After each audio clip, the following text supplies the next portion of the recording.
This is News Fighters, where we fight the news so you don't have to. Hello Australia, welcome to News Fighters for July 24th, 2019, and I don't know if you've heard the big news, but Great Britain is about to get its first Australian Prime Minister. When I first came back to Britain after a year in Australia, I think I was 19 or so, my conversation was studded with phrases like, "Bonza, mate," or "you little ripper." Yes, Boris Johnson once lived in Geelong, and hasn't he got his head around all the Australian lingo? Well, almost all of it. Donald Trump. I think a lot of Australians think he's a loose unit. A loose unit? Like a fridge? Yes, and if he does succeed in becoming British PM, Boris Johnson actually has a lot of big plans for Australia. It will give us the chance to do new free trade deals, particularly with Australia. And look, I wonder if there's also going to be some relaxation in the visas for Australia. Yeah, this is something that I long to see. What I would like, and what I campaigned for in the past, is a free travel zone between Britain and Australia. Yes, a free mobility labour zone between Britain and Australia post-Brexit sounds like a good idea, until you realise it'll probably bring more Boris Johnsons out here. Whether they would be actually delirious with joy in Australia about the idea of loads more bombs coming out to Australia, I don't know. And it's not just the fact that he's lived in Australia that could make Boris Johnson the first Australian-British Prime Minister. In many ways, he resembles and has learned from past Australian political leaders. For example, Malcolm Turnbull. He's pro-banker, pro-immigrant, a Eurosceptic who's pro-gay marriage. And in other ways, he's like Bob Hawke. Several marriages, many affairs, and a love child. But the bonking Boris moniker appears to do no harm, politically at least. And he also seems to have Mark Latham's attitude towards taxi drivers. The London Mayor and Conservative MP Boris Johnson has been filmed swearing in a pretty colourful way at a taxi driver. I don't take offence at the language used, but the inference to go and die, I think that's a little bit nasty.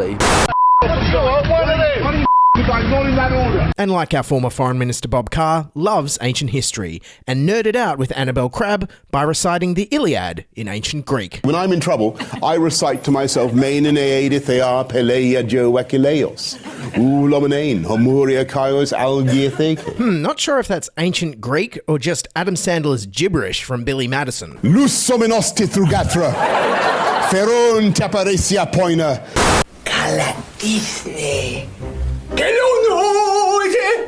Please, Billy, please, no gibberish tonight, please, I beg you. And more recently, the Australian leader he's most started to resemble is Scott Morrison, in that all he cares about is tax cuts that overwhelmingly benefit the wealthy. A way to get more growth out of the economy is judicious tax cuts. We also think there is room to make some sensible tax cuts.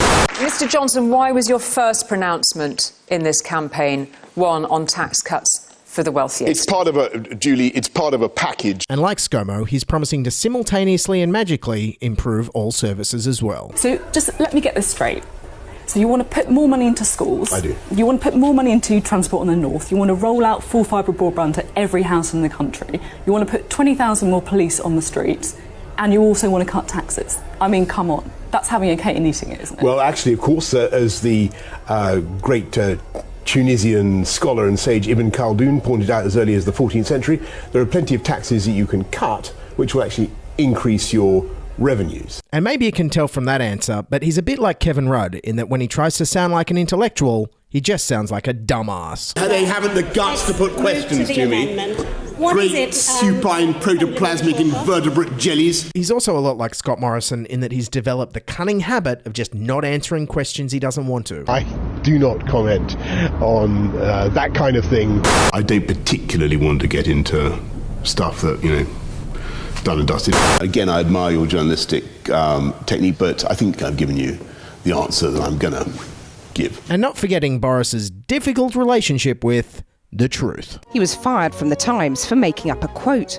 He was fired by Michael Howard after lying about an affair. And this has led to some scary warnings, even from that left-wing pro-dope smoking hippie rag, The Economist. There is no evidence that he'll be good at being precise with his words, and there's a lot of evidence that he is willing to say things that are flat-out false. Given all this lying, I'd be scared if you're going to get on a plane or drink water after Brexit. I prophesy very confidently that we will have a successful Brexit. The planes will fly, there will be clean drinking water, and there will be there will be way for the Mars bars, because where there's a will, there's a way. Yeah, forget about Bitcoin. After I heard that, I'm investing all my money in Mars bars. But it's not just his relationship with the truth that's scary. Recently, he's made a number of racist statements in an effort to win over the right wing of his party, while also trying to trigger the left. In an article for the Daily Telegraph, he says the wearing of burqas is oppressive, weird and bullying, adding it is absolutely ridiculous that people should choose to go around looking like letterboxes,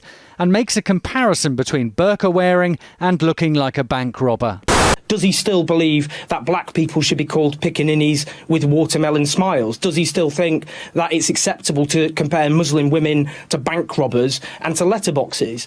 If you look at that article, which I don't know if anybody did, it was a strong liberal defence of the right of women to wear the burqa. And if all of this is sounding very familiar to us Aussies, it's because Boris Johnson has been working very closely with Lynton Crosby, John Howard's political strategist, who essentially wedged Australia in half over race lines, and whom Boris Johnson is very fond of. He's a very, very good political campaign manager. He's the best I've ever seen. This tilt rightward has led to fear and outrage from many in the British Muslim community, including the chairman of the Conservative Muslim Foundation, Muhammad Amin. Is this person sufficiently moral to be Prime Minister? And I believe he fails that test.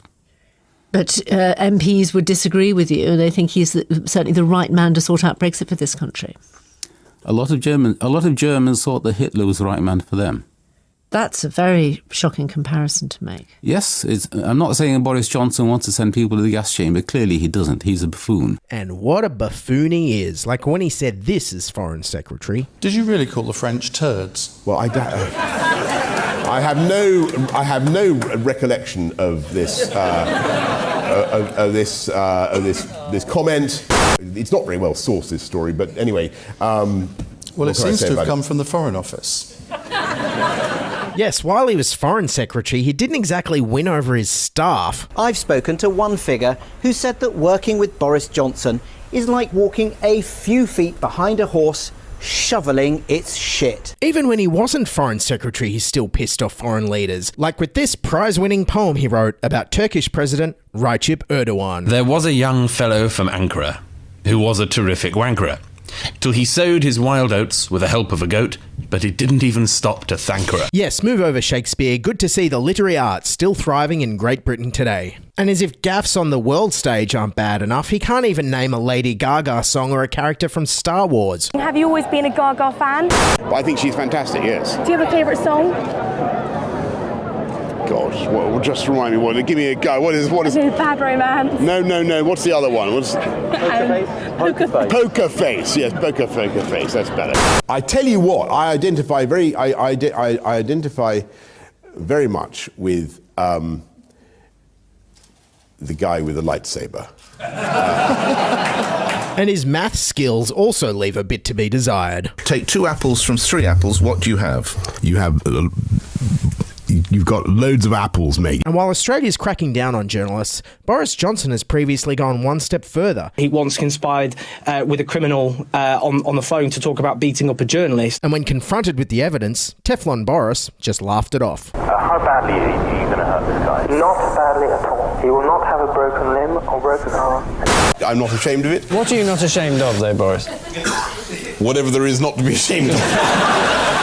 And if all of this is making you think Boris Johnson could be a little bit dangerous, The Economist agrees. I think Boris Johnson is a dangerous politician, the rather narcissistic individual who wants to be not just liked, but loved. And that means that he's willing to pander, bend the truth. Or as Trump-pardoned criminal Conrad Black called him... He's a sly fox, disguised as a teddy bear. Yes, a bumbling buffoon of a teddy bear that, actually, a lot of British people like. Boris says what he means and he delivers. But what does he actually stand for? According to old university colleagues, Boris really only stood for whatever could get Boris elected. Boris was a political chameleon. He did not want to alienate anybody, so he allowed people to think whatever they wanted to think. That was pretty smart. And it turns out the whole buffoon thing could just be an act he learned at uni. Do you think that you learnt something for later life from acting in plays at Eton, that you could actually get more laughs by looking as if you don't know your lines than actually remembering them? Well, I certainly think that as a general tactic in life, if that's what you're driving at, it is often useful to give the slight impression that you are deliberately pretending not to know what is going on, because the reality may be that you don't know what is going on, but people won't be able to tell the difference. And behind this bumbling, buffoonish facade, his sister points out that there could actually be a grander scheme at play. When people ask me if he wants to be Prime Minister, I always say, no, he's much more ambitious than that. More ambitious than being the British Prime Minister? But how could that be? And then I discovered Boris was born in New York City. Yes, good old Boris is born in the USA, and he admitted his possible future plans to David Letterman in 2012. Why couldn't you think about being Prime Minister? You could if you wanted to. Well, I suppose I could. I mean, as you've already pointed out, I could be President of the United States. Yeah, well, I guess. There's no, technically speaking. But it mightn't even stop with Boris being President of the United States. In a 2013 documentary, his sister finally revealed what his lifelong ambition is. Whenever anyone asked him what he wanted to be, he would answer world king. That is true. And that's what he thought. He thought that was a job that he could do. And if you're sitting there thinking this is a joke, and there's no way Boris Johnson could ever be king of the entire world, well, just remember, as he says, where there's a will, there's a way. Okay, that's News Fighters for today. Thanks for listening. Don't forget, subscribe on your podcast apps. Check us out on YouTube. We're at newsfighters.com on the World Wide Web. Keep fighting, and bye for now. This is News Fighters, where we fight the news so you don't have to.